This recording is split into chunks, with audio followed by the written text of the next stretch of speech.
Assalamualaikum warahmatullahi wabarakatuh. Sahabat Kurmasi yang dirahmati Allah Subhanahu wa taala.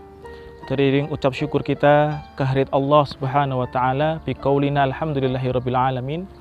Pada saat ini kita bisa berjumpa bermuajahah di channel kita tercinta di Kurmasi TV untuk menyemarakkan Syahrul Quran, Syahrul Mubarak di bulan Ramadan ini. Salawat dan salam semoga senantiasa tercurah, terlimpah kepada junjungan kita, kepada baginda Rasulullah Muhammad Sallallahu Alaihi Wasallam. Semoga salawat juga tercurah, terlimpah kepada keluarga beliau, kepada seluruh umat muslimin yang insya Allah akan mendapatkan syafaatnya kelak di yaumil qiyamah.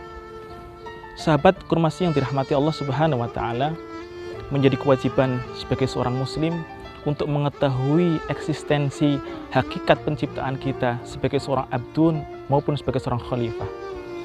Sebuah nasihat disampaikan oleh Imam Syafi'i. Beliau mengatakan kepada para pemuda, bersabarlah atas pahitnya sikap kurang mengenakan dari guru, karena sesungguhnya endapan ilmu adalah dengan menyertainya. Barang siapa yang belum merasakan pahitnya belajar meski sesaat, maka akan menahan hanya kebodohan sepanjang hidupnya. Bertakbirlah 4 kali atas kematiannya. Eksistensi seorang pemuda demi Allah itu hanya dengan ilmu dan ketakwaan kepada Allah Subhanahu wa taala.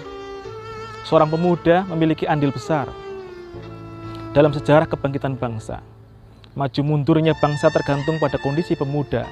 Kita bisa melihat Rasulullah SAW bagaimana beliau di awal dakwah membimbing para pemuda-pemuda pilihan. Kita bisa melihat bagaimana Rasulullah SAW mendidik Ali bin Abi Thalib. Bagaimana Rasulullah SAW menjadikan Al-Arqam bin Abil Arqam rumahnya sebagai tempat berdakwah. Bagaimana Rasulullah SAW mendidik seorang Mus'ab bin Umair yang kemudian dijadikan sebagai utusan delegasi dakwah Rasulullah Muhammad SAW ke negeri Madinah pada waktu itu. Kita melihat bagaimana pemuda dijadikan garda utama oleh Rasulullah SAW untuk menjadi ujung tombak utama dalam dakwah Islam ke seluruh jazirah Arab pada waktu itu. Eksistensi seorang pemuda tentu akan menjadi penting ketika kita melihat, menilik keadaan saat ini yang ada di tempat kita, di Indonesia tercinta ini. Kita harus bisa membandingkan bagaimana Rasulullah SAW membentuk gairah semangat keislaman dengan keadaan pemuda saat ini.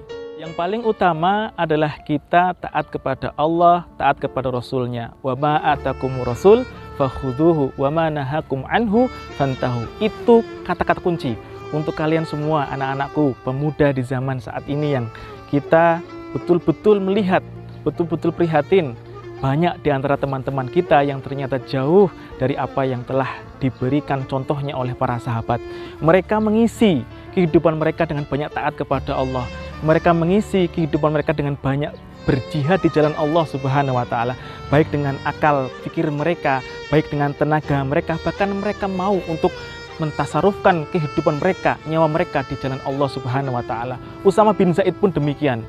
Beliau adalah orang yang utama yang kemudian menjadi tokoh utama di balik gemilangnya kehidupan kejayaan umat Islam dengan membawa nama pemuda di pundaknya. Sahabat Kurmasi yang dirahmati Allah Subhanahu wa taala, setidaknya Ustadz mengambil 3 hal yang wajib kita lakukan seandainya ingin kita menggapai kehidupan sebagaimana yang telah dicapai oleh para pemuda di zaman Rasulullah SAW. Pesan yang pertama adalah ihfadzillah yahfadzka. Kamu sekalian semuanya harus menjaga haknya Allah Subhanahu wa taala. Tidak boleh menyekutukan Allah, taat kepada perintahnya, bertakwa kepada Allah, beriman kepada Allah. Seandainya kita menaati apa yang menjadi perintah Allah, seandainya kita kemudian mengikuti apa yang menjadi segala sesuatu petunjuk Allah Subhanahu wa taala yang terdapat dalam Al-Quran, kunci utama itulah yang akan membuat kita kembali kepada kejayaan Islam. Yang kedua adalah kita jaga sholat kita. Dengan menjaga sholat kita, sungguhnya kita menjaga Allah. As-sholatu imaduddin, faman aqamaha faqad aqamatin, waman tarakaha faqad hadamatin. Sesungguhnya sholat ini adalah tiang dari agama. Barang siapa yang menegakkannya, sungguh dia telah menegakkan agama. Dan barang siapa yang meruntuhkan sholat, tidak melaksanakannya, sungguh dia telah meruntuhkan tiang-tiang agama. Maka barang siapa, sebagaimana para sahabat dulu, mereka berusaha bersegera ketika mendengar seruan Allah untuk melaksanakan ibadah sholat, mereka kemudian bersegera. Maka itu kunci yang akan membuat kita semakin jaya, membuat kita kembali meraih apa yang telah diraih oleh para sahabat, terutama generasi mudanya. Yang ketiga adalah kita berusaha untuk birrul walidain. Kita menjaga hak orang tua kita. Karena apa? Karena merekalah sebagai wasilah utama adanya kita di dunia. Sebagaimana yang Allah dan Rasul-Nya telah berikan kepada kita nasihat untuk senantiasa berbakti kepada orang tua kita. Maka tiga hal ini, seandainya kalian semuanya selaku pemuda muslim bisa menjaga, maka insya Allah Ustadz yakin dalam hati kita pasti insya Allah akan menggapai kejayaan kembali agama ini untuk kemudian menjadi pribadi-pribadi terbaik sebagaimana yang telah ada pada diri para sahabat Usamah bin Zaid, Sa'id bin Sabit, kemudian Ali bin Abi Thalib, ada Zubair bin Awam di sana. Banyak sekali pemuda-pemuda yang mereka tidak dikenal sebelum Islam datang, tapi kemudian ketika Islam itu hadir, mereka menjadi pemuda-pemuda yang kal fursan fin nahar wal kal ruhban fil lail. Mereka menjadi penunggang-penunggang kuda di waktu siang dan menjadi rahib-rahib atau orang-orang yang tekun beribadah di waktu malam ketika mereka menyungkurkan kening mereka di hadapan Allah Rabbul Izzah. Sahabat Kurmasi yang dirahmati Allah, alhamdulillah kita telah sampai di penghujung acara. Kita semuanya tadi sudah mendapatkan pesan dari Ustadz. Semoga ini bisa bermanfaat. Kalian ambil hikmah, ambil ibroh sebagai salah satu cara kita untuk menjadikan kita orang-orang yang betul-betul taat kepada Allah dan Rasul-Nya. Dan pada kesempatan di akhir ini, Ustadz akan menyampaikan ada 2 pertanyaan atau 2 kuis kepada kalian semuanya. Dan nanti kalian bisa menjawab ya di kolom komentar di bawah ini. Pertanyaan yang pertama adalah, kalian coba sebutkan minimal 5 orang sahabat yang termasuk golongan pemuda yang pertama kali masuk Islam. Itu pertanyaan yang pertama.